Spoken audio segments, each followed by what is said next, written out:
Charles, ce que vous m'apprenez est terrible. Et en Irak, nouvel attentat suicide, 78 morts au nord de Bagdad. Mais pourquoi il y a toujours des morts en Irak? Regarde.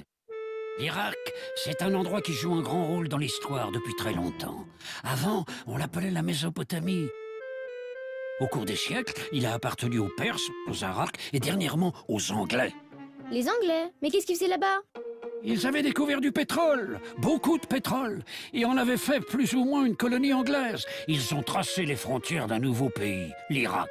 Un pays où il y avait des Arabes dans la plaine et des Kurdes dans les montagnes qui ne parlent pas la même langue. Les Arabes parlaient tous l'arabe mais n'avaient pas la même façon d'être musulmans. Il y avait des sunnites au nord et les chiites au sud. Et quand le pays est indépendant, ce sont les sunnites qui l'ont dirigé. Ils étaient moins nombreux que les autres et voulaient garder l'argent du pétrole pour eux. Alors l'Irak est devenu une dictature. Le dernier dictateur a été Saddam Hussein, qui a provoqué guerre et massacre. Il était devenu incontrôlable. Alors les Américains l'ont attaqué. Les Américains? Mais pourquoi ils sont allés là-bas? Parce qu'ils avaient peur que Saddam Hussein mette le feu à toute la région. Une région qui les intéresse beaucoup. Elle produit la moitié du pétrole mondial. Ils ont chassé Saddam Hussein. Pas réussi à imposer la paix. Au contraire. Regarde au nord. Les Kurdes se gouvernent tout seuls. Au sud, les chiites se disputent le pouvoir entre eux. Au centre, les sunnites sont furieux d'être dominés par les chiites et les Américains. Résultat, des attentats dans tous les sens.